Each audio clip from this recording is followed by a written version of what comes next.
A Souza Produções convida você a se tornar um patrocinador. Semeie no nosso ministério. Com a sua oferta poderemos produzir muito mais vídeos. Este é um ministério independente e, por isso, precisa da sua participação. Inscreva-se no canal e compartilhe os vídeos. Seja um multiplicador desta visão.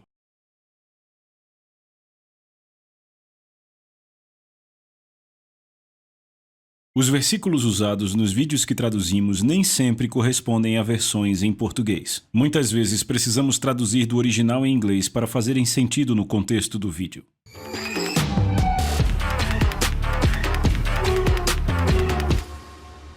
E aí, pessoal, bem-vindos à primeira lição de Quebrando as Cadeias da Intimidação. Eu estou muito entusiasmado com esse curso. Deixa eu contar algo a vocês antes de tudo. Esse é um livro que eu escrevi anos atrás. Quebrando as Cadeias da Intimidação, eu lutei contra esse espírito por anos e anos e anos, até que finalmente ele foi exposto e eu fiquei livre para sempre. Eu disse, Senhor, por favor, me deixe escrever um livro e expor essa coisa para as pessoas poderem ser livres. E ele me permitiu fazê-lo. Então, onde começamos com isso? Primeiro, incontáveis homens e mulheres lutam contra a intimidação, mas a coisa triste é que eles lutam contra os sintomas, os efeitos colaterais, ao invés de irem direto à raiz da própria intimidação. Então, eu quero fazer umas perguntas, certo? Para a gente se localizar aqui. Será que você às vezes se encontra querendo dizer não, mas acaba dizendo sim? Você se sente culpado quando diz não? Faça para si mesmo as perguntas, pense em várias situações em que você já esteve. Para você, quando chega a hora de dar frutos, fica difícil? E você pensa, uau, quando eu estava produzindo, quando eu estava no meu momento de prática, tudo ia bem, mas aí quando chegou a hora de eu dar frutos, a luta começa. Você evita confrontos com certos indivíduos? Será que você se encontra evitando certas pessoas por causa do medo? Você se encontra paralisado, não sabendo o que fazer, ou sentindo que não tem forças para fazer o que você sabe fazer quando a ação é requerida? Esses são sintomas de pessoas debaixo de um espírito de intimidação. Deixa eu explicar para você para te dar uma ideia mais visual. Imagine aí uma casa absolutamente maravilhosa, certo? E nesta casa há móveis lindíssimos, móveis muito caros. Mas tem um problema, tem um buraco no teto. Então, contanto que não chova, tudo vai muito bem, mas aí de repente vem uma tempestade enorme. E aí o que acontece? Você já adivinhou. O carpete sujou, móveis arruinados, cortinas arruinadas. E aí você gasta todo esse tempo para tirar o carpete, tirar os móveis, as cortinas sujas. E aí você substitui o carpete, o piso, o que quer que seja, coloca móveis novinhos. E assim que você termina de gastar toda essa energia para fazer isso, lá vem outra tempestade e arruína tudo que você acabou de fazer. E você começa o processo tudo de novo. Então o que acontece agora? Se isso continua, você vai acabar gastando todos os seus recursos e sua energia e vai acabar desistindo e dizendo, esse é o meu destino na vida. Bem, se você apenas tivesse consertado o teto, você nunca mais teria esse problema de novo. E é isso que as pessoas fazem quando se trata de intimidação. Elas ficam lidando com os sintomas, elas de fato nunca fecham de verdade o teto, por assim dizer. Comigo, eu nunca vou esquecer como eu aprendi esta situação. Eu lutei contra isso por anos, mas foi preciso um encontro real com o Espírito Santo para que isso de fato fosse exposto para mim. Eu nunca vou esquecer, o ano era 1990, 91. Eu estava numa igreja com 600 pessoas, no meio oeste dos Estados Unidos. O Espírito de Deus começou a se mover nas reuniões, eram para ser apenas 4 reuniões, mas de repente aquilo ficou maravilhosamente louco, aquele mover. Fomos até o domingo à noite, ia ser quinta e sexta à noite, sábado e domingo de manhã. Mas houve um mover de Deus naquela igreja e o pastor disse, você não pode ir embora? Eu disse, eu sei.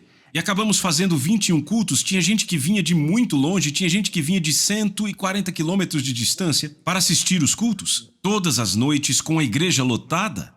Eu estou dizendo a vocês, a unção ao pregar naqueles cultos foi maravilhosa. Sabe, parecia que eu estava pegando fogo cada noite daquela. Pessoas sendo libertas, sabe, havia uma senhora, ela era uma bruxa da nova era. Ela foi liberta, completamente liberta, e por mais de 20 anos foi patrocinadora da Messenger International. Foi algo alucinante aquilo que estava acontecendo. Salvações, reencontros de desviados. Mas então, nós já estávamos, àquela altura, na segunda semana de cultos, e eu estava pregando ali, e aí, de repente, sem pensar, eu me virei. Agora veja, Na plataforma tinha cerca de 35 pessoas. Porque como a igreja estava lotada, todos os músicos e cantores tinham que ficar na plataforma. E no meio da mensagem, eu simplesmente me virei e eu disse: tem pecado nessa plataforma, e se você não se arrepender, Deus vai te expor e você será removido. E a minha cabeça pensou: o que foi que você acabou de dizer? Não, você tem que entender. Isso aconteceu só 2 vezes em 35 anos de ministério. Mas eu lembro que naquele momento em que minha cabeça gritou para mim o que você acabou de fazer, meu coração disse: está tudo bem, isso é Deus. Eu continuei pregando. Quando chegamos na 3ª semana de reuniões, e eu estava pregando de novo algo muito profético, eu estava falando sobre um transbordar, daí de repente eu me viro de novo, e eu digo: tem pecado nessa plataforma e se você não se arrepender, Deus vai te expor e você será removido. De repente a minha cabeça: você acabou de fazer de novo, e meu coração: tudo bem, tudo bem. Na noite seguinte eu fui no gabinete pastoral e o pastor auxiliar mais jovem entrou no gabinete pastoral, olhou para o pastor diante de mim e disse: o pessoal do louvor está um pouco triste hoje à noite. Veja, você provavelmente está rindo, mas eu não fazia nem ideia.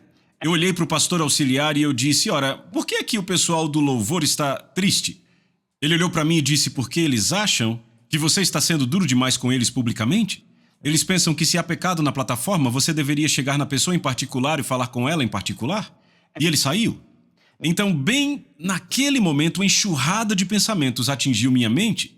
Bevere, o que você está fazendo? Suponhamos que não haja nenhum pecado na plataforma. Todo mundo na congregação vai ficar pensando: quem será e o que terá feito? Ou, e se houver pecado na plataforma e a pessoa se arrepender em particular e nunca for exposta, todo mundo na igreja ainda assim vai ficar pensando: quem está em pecado? Você vai criar mais danos nesta igreja com esses movimentos estúpidos que está fazendo do que todo o bem que Deus tem feito nesses 20 e poucos cultos? E todos esses pensamentos disparando na minha mente até serem interrompidos pelo pastor dizendo: bem, vamos para o culto. Então, oramos, fomos para o culto, eu estou lá na plataforma. Agora entenda isso. Toda noite ao subirmos naquela plataforma, por favor, entenda o que eu estou dizendo, era como se Deus estivesse esperando por nós. A presença de Deus era magnífica. Eu subi naquela plataforma e parecia que tudo estava seco em mim. E eu pensei: o que está acontecendo? Eu não quero pregar, não estou com vontade de pregar, eu não quero estar aqui nessa plataforma. E eu lembro que passou o momento de louvor, o pastor me apresentou e eu lembro que eu subi para o púlpito e eu pensando: rapaz, eu não estou com vontade de pregar, parece que eu não tenho nada a dizer. E eu comecei a pregar uma mensagem até muito boa no livro de Salmos. Foi a mensagem mais boazinha que eu preguei em todos os cultos e eu lembro que eu estava pregando a mensagem pensando: tá horrível. E na minha cabeça eu pensava: eu quero sair daqui. Onde que fica a saída? E eu lembro que eu terminei aquela mensagem em cerca de 30 minutos, foi a mensagem mais curta que tivemos em todas as reuniões. Eu encerrei o culto e eu quero ser bem franco aqui com você, eu estava com muita raiva de Deus. Eu pensei: Deus, você não apareceu hoje, foi uma mensagem patética e ninguém vai querer voltar amanhã à noite. De fato, eu não quero voltar amanhã à noite. Daí eu lembro que eu voltei para o lugar onde eu estava ficando e fui direto para a cama. Eu na verdade nem queria orar, eu estava tão chateado com Deus. E aquilo era pura imaturidade. Acredite em mim, isso nunca aconteceria hoje porque eu tenho aprendido muito mesmo sobre a fidelidade de Deus. Eu fui para a cama e eu pensei: bem, de manhã falamos disso. E aí na manhã seguinte eu acordo e parecia que tinha um saco de areia em cima de mim. E eu lembro, imagine um peso, eu me senti tão pesado que eu me levantei e comecei a tentar louvar a Deus. E era algo tão espesso, louvar a Deus dentro de um balão de chumbo, era algo, sabe? E eu pensei: talvez eu deva ler a Bíblia. Eu peguei a minha Bíblia e comecei a lê-la, e aquilo estava tão seco que dava para acender um fósforo na Bíblia. Ok, eu pensei: algo está realmente errado, então eu encontrei um campo, e eu comecei a orar tão alto que eu quase perdi minha voz. E aquilo durou mais de 3 horas, eu passei mais de 3 horas naquele campo, até que pensei: bem, hoje vai ser maravilhoso. Então, eu voltei, fui para o culto naquela noite, nós oramos no gabinete do pastor, eu saí e fui para a plataforma e foi pior do que a noite anterior. Pior, você ouviu bem, pior. E eu lembro de pensar: Deus, por favor, deixa outra pessoa pregar hoje, eu não estou pronto para isso. E eu lembro que quando o pastor, para minha decepção, me apresentou, eu me levantei e comecei a pregar de novo. E agora, desta vez, eu estou pregando pior do que na noite anterior e pensamentos na minha cabeça. Por que você disse isso? Aonde você está indo? Isso está horrível. Essa mensagem não faz sentido, isso pensamentos passando na minha cabeça.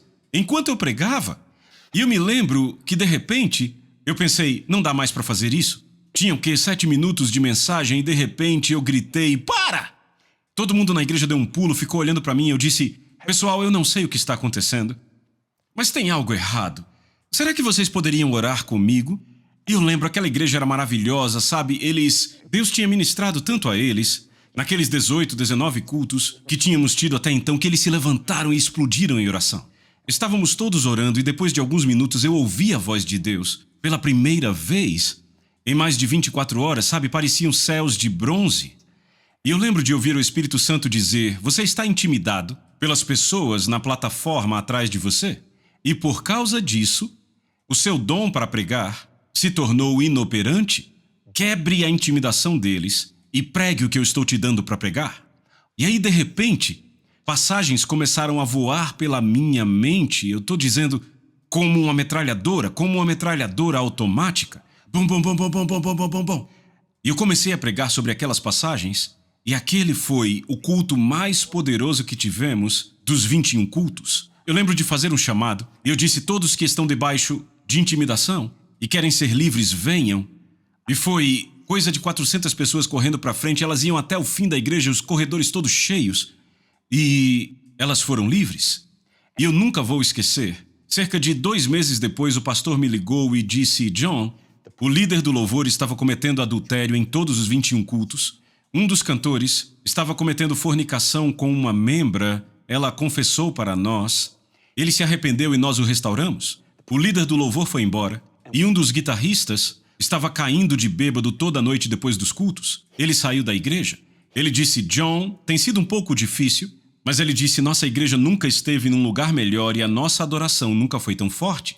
Então, este incidente foi o que abriu os meus olhos para esta mensagem que você está prestes a receber. Nas próximas 7 lições, vamos passar pela Bíblia, vamos ver o que faz o povo de Deus se tornar inoperante nos dons que Deus colocou em suas vidas. Nós vamos expor esse espírito e, se necessário, vamos quebrar a ação dele em sua vida. Eu estou muito animado porque eu sei a experiência que eu tive quando Deus me libertou. Sabe o que é realmente triste? Como eu disse no começo, a maioria das pessoas trata dos sintomas. Elas vão se aconselhar e o conselheiro diz como devem se adaptar a isso. Ao medo, à depressão, à desesperança, à confusão. Esses são sintomas de um espírito intimidador e os conselheiros muitas vezes dirão, bem, você vai se adaptar a isso, é como se pusessem um band-aid. E veja, grandes conselheiros guiados pelo espírito que não fazem isso, mas eu te digo, muitos fazem. E agora, tem outras pessoas que fazem o seguinte, elas pensam, bem, esse é o meu destino na vida. Eu vou continuar vivendo com esse buraco no meu teto. E ainda tem outros que partem para o isolamento por causa da intimidação. Deus não quer nenhum desses cenários para você. Deus quer você livre e operando nos seus dons, quer você edificando o corpo de Cristo e desfrutando da vida. E é isso que vamos fazer neste curso. Então, Pai, em nome de Jesus, eu oro por todos que estão assistindo, todos que estão passando por esse curso. Ao avançarmos por essas próximas 7 lições, Espírito Santo, eu estou te pedindo que você venha sobre eles, ilumine o coração deles, abra os seus olhos e ouvidos e que a liberdade venha à vida deles para sempre. No poderoso nome de Jesus oramos. Amém. Eu vejo você na lição 2.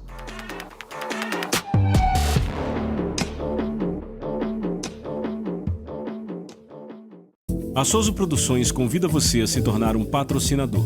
Semeie no nosso ministério. Com a sua oferta poderemos produzir muito mais vídeos. Este é um ministério independente e, por isso, precisa da sua participação. Inscreva-se no canal e compartilhe os vídeos. Seja um multiplicador desta visão.